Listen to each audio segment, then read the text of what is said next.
नमस्कार, NaukriNews.com में आपका स्वागत है। मैं हूं गिरिजेश वशिष्ठ। आज मैं बात करूंगा कि जब कोरोना के कारण कोई मिसहैपनिंग हो जाती है, अनहोनी हो जाती है, माफ़ कीजिएगा, कोरोना के कारण नहीं, टीके के कारण, टीका लगाने से किसी की मौत हो जाती है या कोई और एडवर्स इवेंट हो जाता है, तो आप कैसे रिपोर्ट करेंगे? आप रिपोर्ट कर पाएंगे या नहीं कर पाएंगे? एडवर्स इवेंट की रिपोर्टिंग का सिस्टम क्या है? ये रास्ता सीधा है या टेढ़ा है? और एडवर्स रिपोर्टिंग की हाल की रिपोर्ट्स क्या कहती हैं, ये बताऊंगा। इसके साथ साथ ये भी बताऊंगा कि टीके के कौन कौन से नए एडवर्स इवेंट साइड इफ़ेक्ट्स सामने आए हैं। कहीं मत जाइए, चैनल को सब्सक्राइब कर लीजिए। अगर आप इस चैनल को सपोर्ट करना चाहते हैं तो हमारा UPI ID डिस्क्रिप्शन है, उसके डिस्क्रिप्शन में है, उसके ज़रिए आप भुगतान कर सकते हैं। आप अपने मित्रों को भी चैनल से जोड़ें। मैं अभी हाजिर हुआ।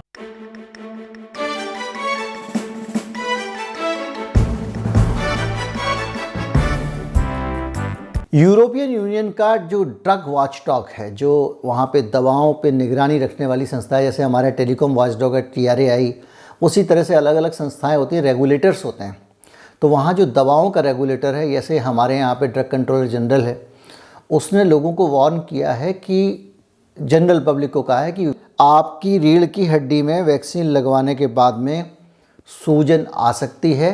वेरी रेयर कैटेगरी का एक साइड इफ़ेक्ट है। ये नया साइड इफ़ेक्ट पता चला है और ये बताया गया है कि ये साइड इफ़ेक्ट किस वैक्सीन से आता है। ये वह साइड इफ़ेक्ट उस वैक्सीन से आता है जो भारत में लोगों को आज भी लगाई जा रही है, कोविशील्ड से, चूना वाला वैक्सीन से। अब आपको बताता हूँ कि इसके अलावा उन्होंने ये भी प्लान किया है कि आने वाले समय में जो कोविड वैक्सीन होगी, उस कोविड वैक्सीन के ऊपर एक लेबल लगा होगा, ये वो प्लान कर रहे हैं, जिसमें लिखा होगा इस वैक्सीन से ये वाला साइड इफ़ेक्ट हो सकता है। ये एक अच्छा कदम उन्होंने उठाया है, लेकिन अथॉरिटीज़ को अच्छे कदम उठाने चाहिए, ना कि ऐसी प्रक्रियाएं बनानी चाहिए कि एडवर्स इवेंट पता ही ना चल पाए। अभी हाल ही में भारत में एक रिपोर्ट आई है 7 दिसंबर को, जो भारत की संस्था है जो एडवर्स इवेंट की रिपोर्टिंग करती है, भारत सरकार की, जो उन्होंने एक सिस्टम बनाया हुआ है जिसके ज़रिए ये पता चलता है कि टीके के कारण किसी की मौत हुई है या कोई आदमी बीमार हुआ है या उसकी क्या स्थिति है, तो उसकी वो रिपोर्टिंग करते हैं। तो वो रिपोर्टिंग जो होती है, उसकी जो रिपोर्ट आई है, वो रिपोर्ट आई है 7 दिसंबर को। ये 22 नवंबर की रिपोर्ट थी, जिसको 7 दिसंबर को 15 दिन बाद जारी किया गया। इस रिपोर्ट में कहा गया है कि एडवर्स इवेंट के 178 केसेस का असेसमेंट किया है सरकार ने, 178 केवल, इतने 150 करोड़ के देश में। और कहा गया है कि इसमें से 67 केस में वैक्सीन प्रोडक्ट रिलेटेड गड़बड़ियाँ पाई गई हैं।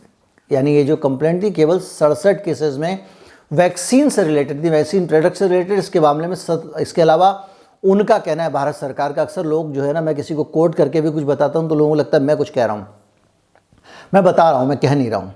77 मामले ऐसे पाए गए हैं जिनका उनको कहना है कोइंसिडेंटल हैं। इत्तेफाक से एक आदमी सड़क पे जा रहा था और उसको हार्ट अटैक आ गया, वो ट्रक के नीचे घुस गया। यानी कोइंसिडेंट हो गया कि हार्ट अटैक भी आ गया और ट्रक के नीचे भी घुस गया। तो ये मौत हार्ट अटैक के नाम पे लिखेंगे, ट्रक के नाम पे नहीं लिखेंगे, ऐसा उनका कहना है कि ये अचानक कोई दूसरी चीज़ से मौत हो गई और उसी दिन इत्तेफाक से उसने टीका लिया था, ऐसा सरकार का कहना है। और ये सारी बातें हुई हैं, इनमें 30 मौतें हुई हैं और इन मौतों को क्लासीफाई नहीं किया जा सकता क्योंकि ये कोइंसिडेंटल के मौतें हैं। अब आपको बताता हूँ कि ये जब स्थिति है इस देश में रिपोर्टिंग की, तो आपके मन में ये सवाल आता होगा, अक्सर सवाल आता होगा कि भाई इसकी रिपोर्टिंग ज़्यादा से ज़्यादा हो। मैंने अपने वीडियो बना के कई बार मैंने सुझाव दिया भारत सरकार को कि इसकी रिपोर्टिंग के लिए लोगों को उत्साहित किया जाए, लोगों के अंदर अवेयरनेस लाए, सरकार विज्ञापन निकाले, लोगों को प्रेरित करे और कहे कि टीके के कारण अगर आपको ये हुआ है तो आप इस ईमेल पे लिखें या इंटरनेट पे ये वेबसाइट है, यहाँ जाके रिपोर्ट करें, ताकि सरकार जागरूक हो, सरकार को पता चले। अब इसकी जगह इन्होंने क्या किया हुआ है, ऐसा सिस्टम बनाया हुआ है रिपोर्टिंग का जिसके अंदर कोई भी रिपोर्ट कर ही नहीं सकता। आप अगर अपने साथ हुए एडवर्स इवेंट की रिपोर्टिंग करना चाहते हैं तो आपको बहुत कम मौका मिलेगा, बहुत कम, कि आपके पास मौका ही नहीं है। होगा क्या कि जहाँ टीका लगा है, उस टीका लगने वाली जगह का जो इंचार्ज हुआ है वो इसको रिपोर्ट कर सकता है, आप रिपोर्ट नहीं कर सकते हो। उसमें भी पहली कंडीशन ये है कि आदमी अस्पताल में भर्ती हुआ हो, तभी ये उसको मानेंगे। दूसरी कंडीशन ये है कि वो जो अधिकारी है, जो टीकाकरण केंद्र का जो इंचार्ज है, वो आदमी 24 घंटे के अंदर बताएगा कि भाई ये एडवर्स इवेंट आ गया। अगर आपने टीका लगवा लिया और आप 26 घंटे बाद पहुँचे, 27 घंटे बाद पहुँचे, 28 घंटे बाद पहुँचे, तो आपका एडवर्स इवेंट रजिस्टर नहीं होगा, क्योंकि उसको 24 घंटे में रिपोर्ट देनी है। और वो जो 24 घंटे में रिपोर्ट जाएगी, उस रिपोर्ट के ऊपर जो जिला टीकाकरण अधिकारी है, जिले के स्तर का जो टीकाकरण का अधिकारी होगा, उसको भी 24 घंटे में एक रिपोर्ट देनी है, वेरीफाई करना है उस रिपोर्ट को। उसको ये जो रिपोर्ट जाएगी उसको वेरीफाई करेगा, सही है गलत है, और उसके साथ ही वो नेशनल अथॉरिटी को और स्टेट अथॉरिटी को, दोनों को तत्काल वो रिपोर्ट करेगा। जलेबी इतनी, एक आदमी पहले ही टीकों के बोझ से परेशान है, टीकाकरण केंद्र का इंचार्ज जो रोज़ सैकड़ों टीके लगा रहा है, रोज़ उसको फ़ोन करके राज्य स्तर पे अधिकारी पूछते हैं, भैया आज कितने टीके लगाए, कितने पॉजिटिव लगाए, ये किया वो किया, 50, कोवैक्सीन कितने लगाए, कोविशील्ड कितने लगाए। और वो टीके की जब रिपोर्ट ऊपर पहुंचती है तो उसके बाद में वो झंझट ये कि वेरीफाई करेगा, और वेरीफाई करने के बाद नेशनल, तो बहुत सारी चीज़ें। इसके अलावा एक और तरीका बताया है कि उसमें जो है वो आप जो टीके की जो रिपोर्ट बनती है, पूरी की पूरी शीट बनती है हर रोज़, उसमें भी मेंशन कर सकते हो कि भाई एक एडवर्स इवेंट का केस आया था। लेकिन मसला ये है कि इस एडवर्स इवेंट की भी आप जो है वो 3 कैटेगरी में, मॉडरेट है, सीवियर है, माइल्ड, इसमें करके रिपोर्टिंग करोगे। एक अलग से फॉर्मेट दिया गया है, सिंपल सा फॉर्मेट है, उसके अंदर रिपोर्टिंग करना है। और अगर आपने ये रिपोर्ट की है तो जो आप महीने भर के बाद में, इसके बाद में अगर आप महीने भर के बाद जो एक रिपोर्ट बनाएंगे, मंथली रिपोर्ट, उसमें भी इसको मेंशन करना पड़ेगा। अब मैं आता हूँ दोबारा से उस रिपोर्ट पे जो एडवर्स इवेंट की रिपोर्ट आई है, जो रिपोर्ट आई है जिसमें बताया गया है कि कितने एडवर्स इवेंट हुए हैं। एडवर्स इवेंट की रिपोर्टिंग करेगा, उसको क्या क्या शर्तें हैं उसके सामने।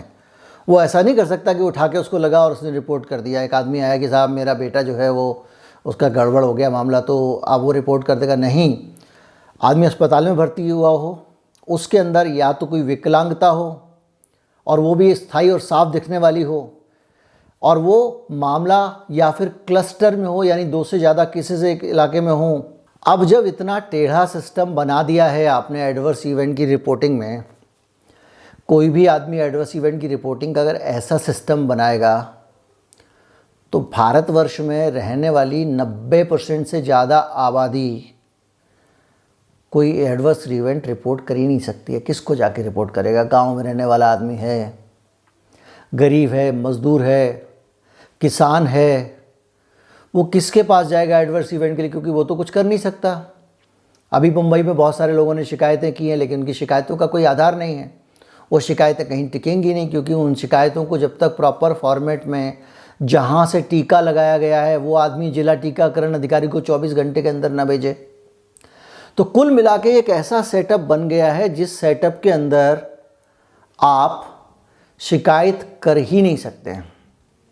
और एक चीज़ और बहुत इंटरेस्टिंग चीज़ जो मैं आपको बताना भूल गया, कि जो इस बार की रिपोर्ट आई है, इसमें जितने भी केसेस हैं, जो 178 केसेस आए हैं, एक एक्सेल शीट है, मैं उसको नीचे शेयर भी कर दूंगा आपको, उसमें एक भी केस दूसरी वैक्सीन का नहीं है, सारे केसेस कोविशील्ड के हैं। जैसे भी एडवर्स इवेंट हैं, वो जो भी हैं, उनकी नज़र में गलत हों सही हों, वो सारे एडवर्स इवेंट एक ही वैक्सीन के हैं, और वो है कोविशील्ड। कई मामलों में मौतें हुई हैं, कई मामलों में विकलांगता आई है, कई मामलों में कोइंसिडेंटल है, बहुत सारी चीज़ें। तो कुल मिला के अब आपको समझ में आ गया होगा कि हिंदुस्तान में रिपोर्टिंग क्यों कम हो रही है, और जो रिपोर्टिंग हो रही है उसकी प्रक्रिया इतनी मुश्किल है कि एडवर्स इवेंट की रिपोर्टिंग करना आसान नहीं है। कुछ लोगों को मैंने सुझाव दिया था, कुछ संगठनों को दिया था कि आप इस तरह की अगर कार्रवाई में रहते हैं तो क्यों नहीं आप एक पैरेलल अपना रिपोर्टिंग मैकेनिज्म बना लें। जैसे मैंने जोहान टेंगर साहब को भी कहा था कि आप अपना एक सिस्टम बना लें, अपना एक पोर्टल बना लें, जहाँ पे लोग अपने एडवर्स इवेंट की रिपोर्टिंग कर सकें। आप अपने लेवल पर उस रिपोर्ट को भेजिए, सरकार वेरीफाई करे। सरकार का सिस्टम कुछ भी हो, आप सरकार को मेल तो कर सकते हैं, आप रजिस्टर्ड पोस्ट से भेज सकते हैं। एटलीस्ट कहीं ना कहीं तो कुछ शुरू होना चाहिए, क्योंकि सरकार कुछ कर नहीं रही है, सरकार अवेयरनेस ला नहीं रही है, लोगों को सीधे अपने एडवर्स इवेंट को रिपोर्ट करने का अधिकार नहीं है। तो एक ऐसी प्रक्रिया है जिसके अंदर आप, टीके का सबको अधिकार है, सड़क चलता आदमी वो आपको बोल सकता है टीका लगा लो, इवन वो जो आशा वर्कर भी आके आपको पटक के टीका लगा सकते हैं। लेकिन इन चीज़ों के लिए अधिकार नहीं है। और मुझे लगता है कि देश में ये व्यवस्था ज़रूर होनी चाहिए, एटलीस्ट साइंटिफिक स्टडी के लिए, हमारा समाज जान सके कि कौन सी बीमारी चल रही है और वो कितना असर डालने वाली है, इसके लिए ही सही, लेकिन ये ज़रूर होना चाहिए। उम्मीद करता हूँ वीडियो आपको अच्छा लगा होगा। अगर अच्छा लगा हो तो ज़्यादा से ज़्यादा लोगों तक पहुँचाएँ। चैनल को सब्सक्राइब नहीं किया है तो कर लें। नमस्कार, जय हिंद।